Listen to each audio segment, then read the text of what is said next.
as you can see, pretty bad flooding here too. I'm actually standing in a neighbor's backyard. Our team spoke with a witness who was actually walking back from this liquor store, Blarney Stone Wine and Spirits, Tuesday evening. I'm going to swing around to kind of walk you the way that he was. He was walking right along Elwood Avenue when he ended up stopping right in front of that house where this all went down, watching the entire scene unfold before his very eyes. And one of the projects the city is hoping will attract more people is the Aquatic Center, which is going to be built right in this vicinity here for $69.5 million. And if I walk across the map here, another one is under construction just a short walk away. Stonewater at the Riverwalk will have 206 units for rent. If you can see that fire truck, it looks like heading that way. I'm heading to a crash that just happened right in this area. There is some kind of vehicle that just kind of fell right over the cliff. And he also gave me some more details about what happened. So I want to step behind the camera for a moment to just kind of give you a closer look here. So you can see where that fireman is standing. I'm going to zoom in. So what happened is this pickup truck that I'm hoping you'll be able to see once I focus was driving north along this road. When he kind of lost control, you can see some flames there. Look at that. Wow, they're still fighting this fire. Initial estimates for all of this damage add up to at least $10,000. So let me show you why that is. This piece is all connected up here to the lights. We can see that car just split that steel, so they're going to have to replace the entire thing. And I'm told the car went over the roof of the cab, damaging these lights and creating this dent that you see right here. Now, if we take a look at this map right next to me, you can see a house. That's where that man lives in Walkerton. And spread out across the map are those non-emergency ambulance services that are telling him he is too far for them to get to him. Watch out for these corners. One of them that's particularly dangerous is behind me. Let me swing this camera around so you can get a better view of it. Now, neighbors told me that about 5 cars got stuck right here today. One of them was my own car. Luckily, I made it out. That is why he is being accompanied by those other representatives that are based right here in Indiana, other Republicans, to try to garner that unity after a very tight, close race. I want to show you the difference between the gas they say caused their truck to break down versus gas that would actually keep it running. Now, right off the bat, you can see a slight color difference between these two containers. Then when I compare the smell of these two, this is what was taken out of their truck after it broke down. A hint of gasoline versus this one that they got at another station. Much stronger smell. It's clear that there's at least some difference between these two fuels. You can bring an umbrella, actually, which is pretty surprising. A lot of stadiums don't allow that, and you might be needing it if you're joining us at Fan Fest starting early in the morning at 10 a.m. A road turned into rapids before neighbors' very eyes Friday after 5 inches of rain caused Warsaw's Bruner Road to collapse. I'm in awe. Dana Fife lives on the other side of the split. I left to go to town between 2:30, 3 o'clock, and the road was there. And then the neighbor messaged me and said, if you're in town, you're not getting back in. There's a road washed away.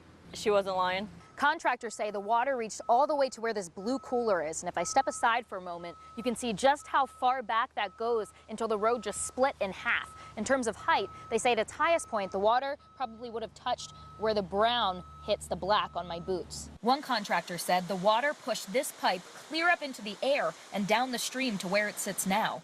There's only one way in off Bruner and one way out unless you go through the woods or you come in on a boat. That means all the neighbors who live back here are trapped, unable to get out. I had to speak with one on the other side via phone. At least my camera could reach him. I live down here just a few houses, and I had a big limb go down across the road, and I was out cleaning it up, and I noticed people were going by me and turning around and coming back by, and one of them stopped and told me that culvert had washed out. It's not a surprise.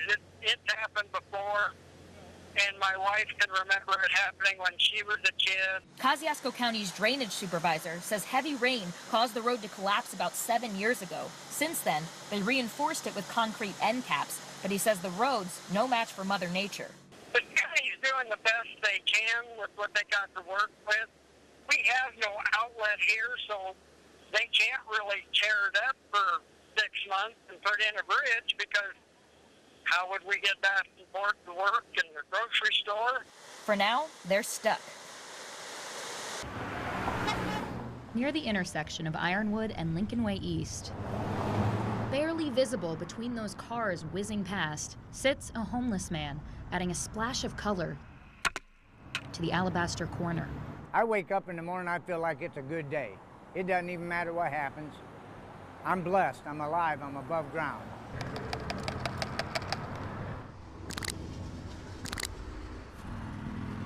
I was working and I had a van that a gentleman was kind enough to give me.